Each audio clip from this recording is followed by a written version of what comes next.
গরুর পাতার গরম জলে শোয়ায়া মশারির তলে। বলেন না দয়া করে প্রাণ খুলে আমার ভাইয়ারা, যুবক ভাইরা, মরণের পরে গানটা গাইতে পারবেন না, একটু আগে গায়া অন্তরটা ভালো করে তাকওয়া অন্তরের মধ্যে জাগরণ করা, তাকওয়া পূর্ণ জীবন গঠন করা আমাদের দরকার আছে দাদা। এজন্য কেউ চুপ থাকবেন না গো, একটু দয়া করে বলি, বরুর পাতার গরম জলে শোয়ায়া মশারির তলে, বরুর পাতার গরম শোয়ায়া মশারির তলে আমায় আস্তে ধীরে গোসল করিয়ে দে সজন।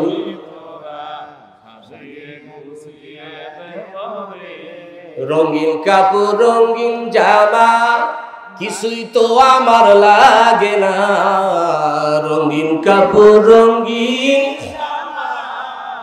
কিছুই তো আমার লাগে না, আমায় সাদা কাপড়ের কাফন বানায়া দে ও ভাই, সাদা কাপড়ের পোশাক বানায়া দে সজনী।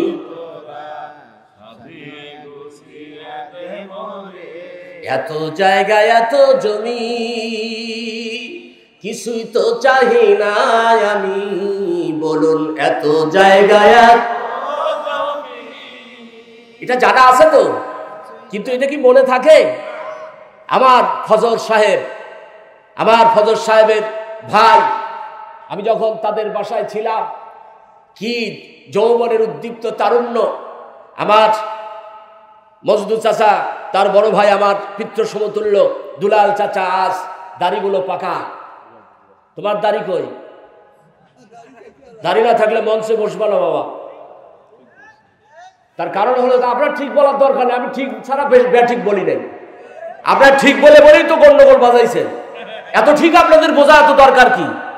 আপনারা খালি শুনবেন, তার কারণ এখন আপনাদের মূল্য, আপনারা এখন জান্নাতি মেহমান।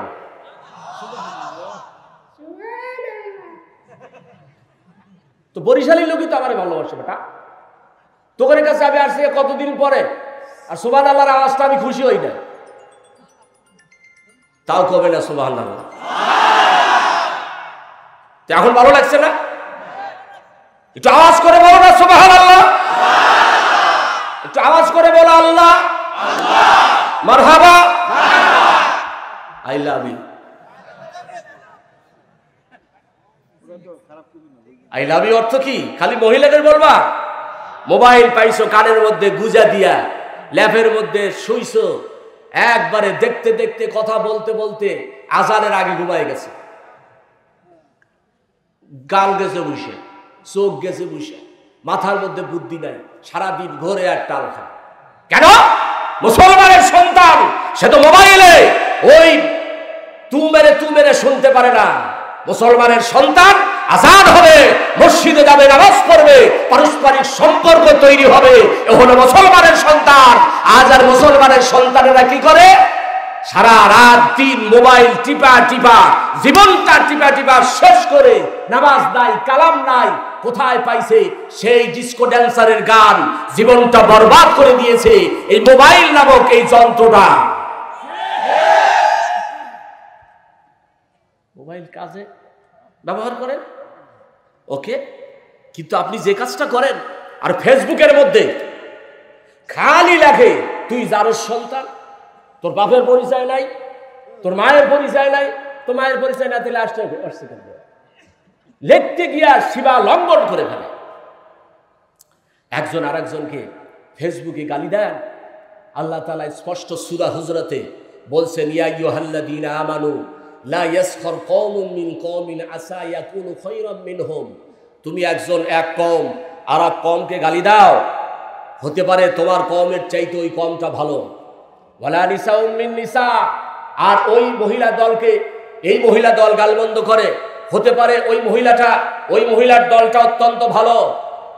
আয়াকুনা খায়রাম মিনহুন্না, তার চাইতে ভালো। ভালো আর মন্দ জানে কে?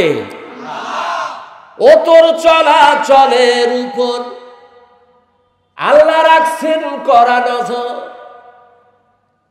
তুই আল্লাহ রাখিস না খবর তার দুনিয়ায় থেকে, তোর খবর শেষ হলো আলাই রাখে, বলুন তোর খবর শেষ হলো আলাই।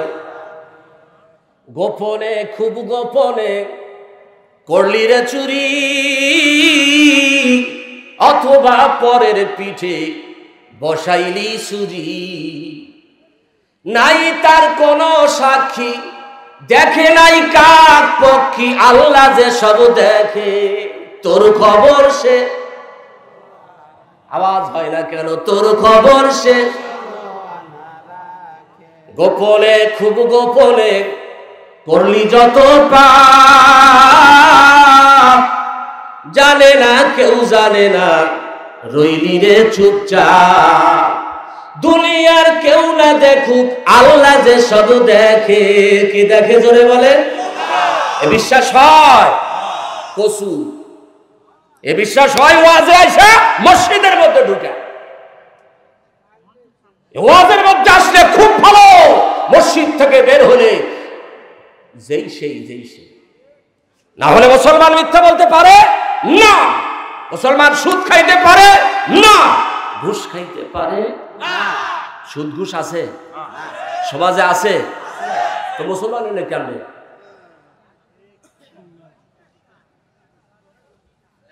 সুদখোর 7 জনের নাম কাগজে লেখা গরুর গলায় দিছে, পায়ে পোকা, কয় পোকা পড়ে গেছে। কেমন মারাত্মক ফজিলত সুদখোরের! সুদখোর এখানে আছে, মঞ্চের উপরে আছে, মঞ্চের উপর থাকলে এখনই নামে। কোন সুদখোরের সাথে আমি ওয়াজ করতে পারি না। সুদখোর, ঘুষখোর আর যাই তাই হোক মুসলমান হতে পারে, কথা বলেন না কেন? মুসলমান হতে পারে। সুদখোরের সর্বনিম্ন পাপ হলো মাকে অসম্মান করা। আমি এই কথাটা মুখ দিয়ে বলতে পারবো না। সর্বোচ্চ পাপ হলো আল্লাহর সাথে জিহাদ করা। আল্লাহর সাথে জিহাদ করতে পারবে? তাহলে সুদ খাও, ঘুষ খাও, কয়দিনের দুনিয়া? এই দুনিয়া ছাড়তে হবে, ভুইলা যায় না, বলুন এই দুনিয়া ছাড়তে হবে, ভুইলা যায় না, ডাইনে বামে মাটির হবে, মাটির বিছানা, ডাইনে বামে মাটির হবে তোমার ছেলে মেয়ে, ভুইলা যাবে মনে রাখবে না, বলুন ছেলে মেয়ে মনে রাখবে না, ডাইনে বামে মাটির বিছানা, কষ্ট করে দিবারাত্রি করেছ কামাই, নারী গাড়ির বাড়ির তোমার কিছুই অভাব নাই, তুমি মরলে দেখবে সবই অপর, তুমি মরলে দেখবে সবই অপর, কেউ তো আপন না, বলুন কেউ তো আপন না, ডাইনে বামে মাটির হবে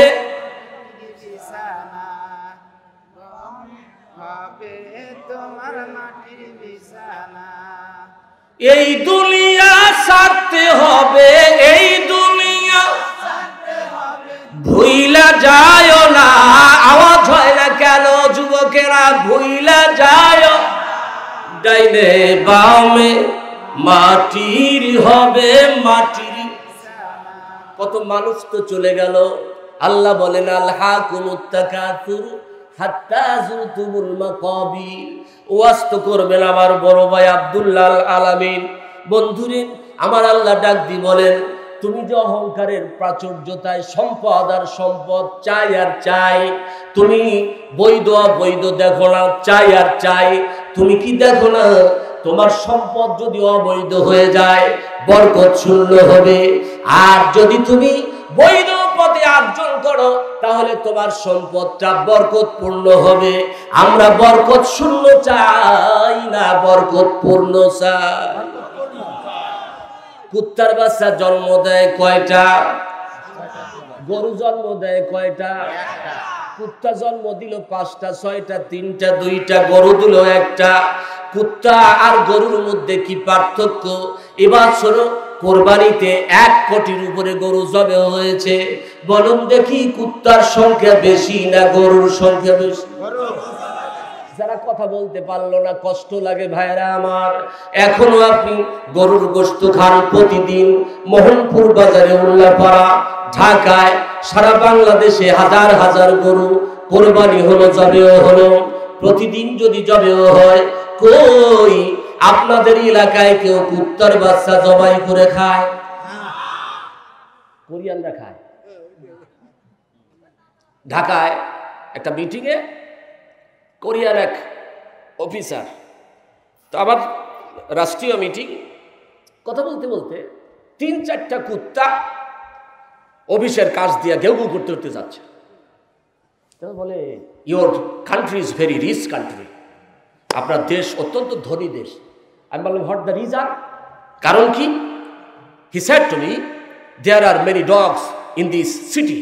এই শহরে কত কুত্তা, আমাদের এলাকায় কুত্তা পাওয়াই যায় না। একটা কুত্তা পাইলে কিরকম মজা করে খায়, আর এত কুত্তা আপনার দেশে, কি ধনী রাষ্ট্র আপনার।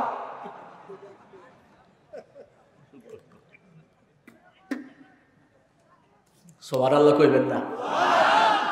এই এখন রেজাউল করিম কাউসারি থাকলে আপনাদের ঠিক মতো বাস দিত, যে এইখানে সুবহানাল্লাহ। বগুড়াতে ওয়াজ, তো আমার কাউসারি হুজুর, আল্লাহ তাকে জান্নাতবাসী করুন, আমিন। এটা তো আমিনটা কার্পণ্য করলেন। রেজাউল করিম কাউসারিকে আল্লাহ জান্নাতবাসী করুন, আমিন। হে বলতে গিয়া দোয়া পড়তেছে, বাথরুমে যাওয়ার দোয়া, তারপরে মসজিদে ঢোকার দোয়া, ইত্যাদি ইত্যাদি দোয়া পড়তে পড়তে। আচ্ছা, আমরা বলেন, মসজিদে ঢোকার দোয়া আছে না নাই? আছে। বলেন তো কি? না, মসজিদে ঢোকার দোয়া হলো, শুনে রাখেন, আমল করবেন, বিসমিল্লাহির রহমানির রহিম, আসসালাতু ওয়াসসালামু আলা রাসূলিল্লাহ, আল্লাহুম্মা আফতাহলি আবওয়াবা রহমাতিক। ডান পা দিয়ে ঢুকলেন, আর নাওয়াইতু আন ইতিকাফা মা দুমতা ফি হাযিহিল মসজিদ, ফি হাযাল মসজিদ, অথবা বাংলায় বলবেন, আল্লাহ, আমি যত সময় মসজিদে থাকবো তত সময় ইতিকাফের নিয়তে থাকি। 5টা সুন্নত আদায় হয়, বিসমিল্লাহ শরীফ, দরুদ শরীফ, দোয়া শরীফ। ডান পাতে ঢুকলেন, ইতিকাফের নিয়ত করলেন। কয়টা সুন্নত? 5টা। আর আপনি ঢুকছেন আল্লাহুম্মা আফতাহলি আবওয়াবা রাহমাতিকা, এই জন্য মসজিদের ফজিলত আপনার কলবের মধ্যে ঢোকে না। কেউ যদি মসজিদের হক আদায় করে, 5টা হক আদায় করে মসজিদের মধ্যে ঢুকলো, আল্লাহর নবী বলেন, ওই বান্দার জন্য গুনাহ সব ফেরেশতারা নিয়ে দরজার কিনারে দাঁড়ায় গেল। বের হচ্ছেন, 5টা সুন্নাত, বিসমিল্লাহির রহমানির রহিম, আসসালাতু ওয়াসসালামু আলা রাসূলিল্লাহ, আল্লাহুম্মা ইন্নী আসআলুকা মিন ফাদলিক। বাম পা দিয়ে বের হলেন, ডান পা দিয়া রাস্তা চলা শুরু করলেন। 5টা সুন্নত আদায় হলো। আমার নবী বলেন, প্রিয় নবী, নবীদের নবী, মুজিজার নবী, সর্বশ্রেষ্ঠ নবী, নূরে মুজাসসাম, মরুর দুলাল, দুলালে আমিনা, শাফায়াতের কান্ডারি, আমার আকায়ে মাওলা, ইমামুল মুরসালিন, তবিবুল ইনসান, মুহাম্মাদুর রাসূলুল্লাহ। তিনি বলেছেন, ওই বান্দার আর কোনো গুনাহ থাকে না। আর আপনি যান পরে জুতাটা কান্দে লিয়া অথবা কেত্তালায় লিয়া না হাতে লিয়া মানুষের মাথার উপর দিয়া যান সামনে। এইরকম বদ অভ্যাস চেয়ারম্যান, এমপি, সভাপতি, সেক্রেটারির থাকতে পারে, কিন্তু আমার এমপি তানভীর ভাই জনদরদি, আমার বড় ভাই, আপনাদের এই মাহফিলের জন্য যে ব্যবস্থা করেছেন, আল্লাহ ওনাদের হায়াতান তৈয়বা দান করুন, আমিন। প্রাণ খুলে বলতে হবে, আমিন। দোয়া করতে কার্পণ্য করবেন না, মনে করবেন ছেলের জন্য বাবার দোয়া, মেয়ের জন্য বাবার দোয়া, মায়ের দোয়া। ছেলের জন্য বাবা মা যদি কখনো বদদোয়া করে, ওই বদদোয়াটা লেগে যাবে। আর আসমানের যিনি স্রষ্টা, তিনি বলেন, তোর সন্তানের জন্য তুই বাবা মা হয়ে বদদোয়া করলি, আমি আল্লাহ তোর উপরে লানত দিই।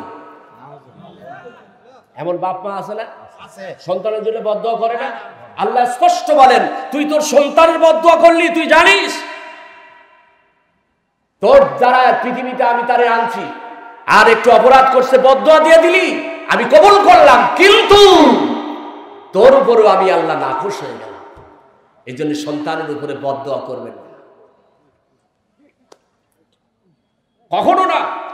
আর সন্তান আব্বা মায়ের প্রতি অবশ্যই অবশ্যই মান্যতা এবং তাকে সম্মান ইজ্জত করতে হবে, স্পষ্ট কোরআনের বাণী। আমি যে কথা বলতেছিলাম একটার পর একটা, আর যেহেতু নিজের এলাকায় ওয়াজ করে আমি আরাম পাবো না, কারণ গ্রামের ফকির নাকি গ্রামে কি পায় না। তবে আমাকে যে সম্মান আর ইজ্জত, লেবু সহ এশারত ভাই, আমার সভাপতি ভাই কই, আপনারা আমাকে যে সম্মান ইজ্জত করেছেন, আমি অন্তরের অন্তঃস্থল থেকে দোয়া করি আল্লাহ যেন আপনাদের কলমকে নূর দিয়া মানববার করে দেন। আমিন। আমরা ওয়াজ শুনবো আব্দুল আলামিন কাছ থেকে, এ ফাঁকে উনি আসা পর্যন্ত আপনাদেরকে দুই একটি কথা যে বলছি, কষ্ট নেবেন না তো? আমি একটু শক্ত কথা বলি। সেদিন এক বড় নেতাকে, বক্তা চলে আসছে, তো যেহেতু বক্তা চলে আসে, আপনারা ভালো থাকবেন, সুস্থ থাকবেন। ওমা আলাইনা ইল্লাল বালাগ। আসসালামু আলাইকুম ওয়া রাহমাতুল্লাহি ওয়া বারাকাতুহু।